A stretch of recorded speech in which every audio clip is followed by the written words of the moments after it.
Hello everyone, I'm David Boucher. Welcome to Return on Racing. Return on Racing is powered by Boucher Analytics, which helps race teams and drivers drive efficiencies off track so they can fuel success on track. Return on Racing is also brought to you by the Motorsports Sponsorship Accelerator, the most cutting edge resource out there to learn how to find, maintain, and grow long-term sponsorship relationships. If you're interested in finding out more, visit the Boucher Analytics website at www.boucheranalytics.com and use the links at the top right-hand side of your screen. So, big news in the world of motorsport last week, with Penske Entertainment being acquired, at least partially, by Fox Corporation. I wanted to wait a couple days before I gave my hot takes on this, and what I realized after thinking about it was that my new hot take was actually the same as my old hot take. Let's just get right into it. This is the demographic blind spot in the Fox Corporation-Penske Entertainment transaction. Last week, the North American motorsports world was shaken by the news that Fox Corporation had acquired one-third of Penske Entertainment for a sum rumored to be around $130 million US dollars. The name Penske is at least familiar to motorsports fans the world over, but those not following motorsports series in the US and Canada may not know that Penske Entertainment owns not only the IndyCar series, but also the Indianapolis Motor Speedway, among other assets. Though Fox Sports, a division of Fox Corporation, had made waves in 2024 by acquiring the broadcast rights to IndyCar from NBC Sports, this deal nevertheless made an even larger impact, because it was a significant step further, with a media company actively taking a stake in a motorsports series. IndyCar fans see this as a win. Their broadcast partner is now financially invested in the heritage brand's growth. On the surface, they're right. Fans are correct to presume that Fox Corporation will bring even more of its expertise and funds to bear, but enthusiasm alone won't fix the foundation. Behind the headlines lies a deeper truth. IndyCar is stagnating because the audience on which it's built its house is shrinking, and no amount of investment will make a significant difference unless this fundamental structural issue is addressed. The fact is that IndyCar's current demographics are catastrophic from an expansionary perspective. Interestingly, the driver lineups don't reflect any generational gap between IndyCar and F1. The average age of both grids is nearly identical, 28 for IndyCar, excluding drivers entering only the Indy 500, and 27 for F1. Median age, that's 26 and 27, respectively. In other words, IndyCar isn't short on youth. Herta, Malukas, Award, Siegel, Rasmussen, these are exactly the kinds of drivers who could absolutely star in large social campaigns and brand activations, perhaps even a Netflix-style docuseries down the line. But in IndyCar, they're not, because the fans watching them are decades older. A report from early 2024 mentioned the stalled initiative that Penske Entertainment undertook to lower the age of its fans. I'm now going to quote Marshall Pruitt from TheRacer.com in February of 2024. Quote, through its Defy Everything marketing campaign in 2022, attempts were made to court an audience that would bring the average age of its base of followers down by a meaningful amount. Those efforts, which have yet to bear fruit, carry on into 2024 as IndyCar's largest block of fans continues to be found among followers who are either approaching or past the age of retirement. End quote.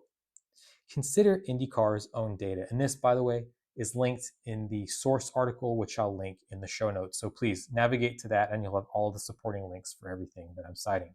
So with IndyCar's own data, we find out that 70% of IndyCar fans are over 55 and 45% are over 65. Compare that to F1, where according to the 2025 F1 Global Fan Survey, 87% of live viewers fall between the ages of 25 and 44. At this point, the problem becomes obvious. IndyCar has the right drivers to connect with new fans. But where are these new fans going to come from? Another truth is that you can't build growth around who's already watching. And this is something that I have talked about and I've written about many times before with regards to IndyCar. And this is just a fact. If growth were going to come from hardcore, longtime fans, it would have happened by now. It just would have. Shifting the demographic makeup of IndyCar is the fundamental problem to tackle, and so far, efforts have stalled.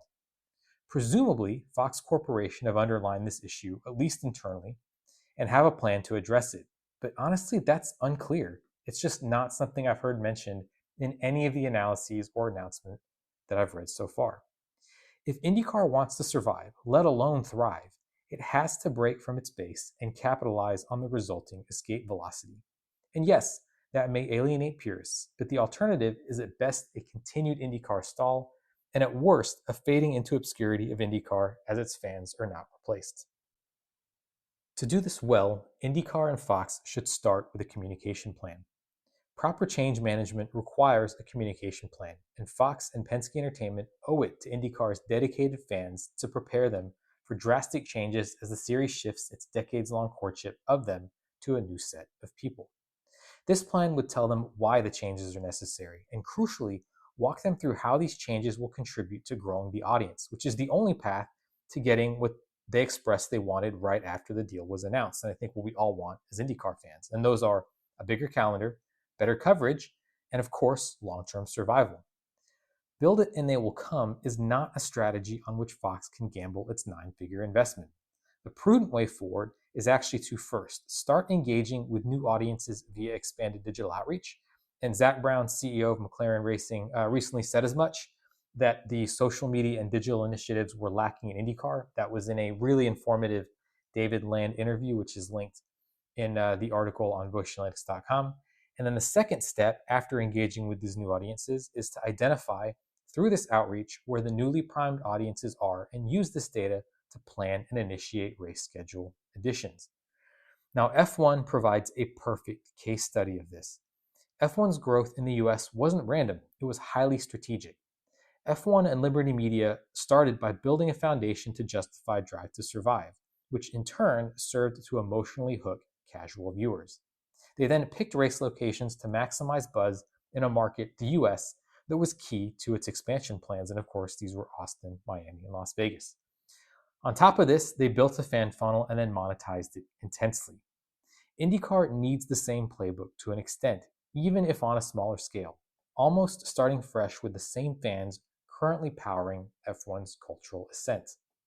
Now, this doesn't apply only to IndyCar, but all motorsports series looking for growth.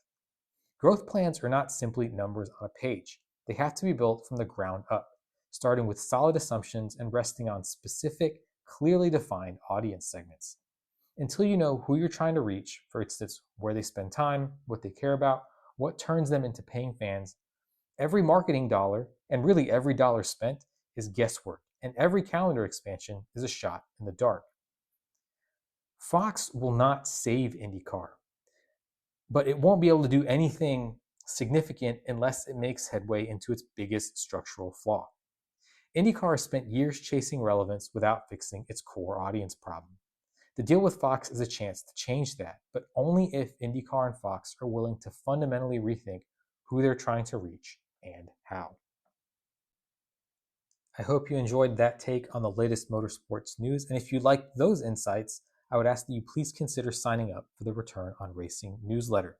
This is the weekly newsletter from Voce Analytics covering actionable motorsport strategy, cost breakdown, and sponsor intel, all in less than 500 words and delivered to you on a weekly basis right to your inbox. So the idea is to get you quick, actionable talking points that you can apply to your daily operations. If you want to sign up for this, you can do so from any of the articles in the Insights section of the Voce Analytics website, or you can do so directly from the Voce Analytics front page, and that's at www.voceanalytics.com. As always, I want to end by thanking you so much for choosing to spend your time with me here on this episode of Return on Racing, and I very much look forward to spending more time with you on the next episode.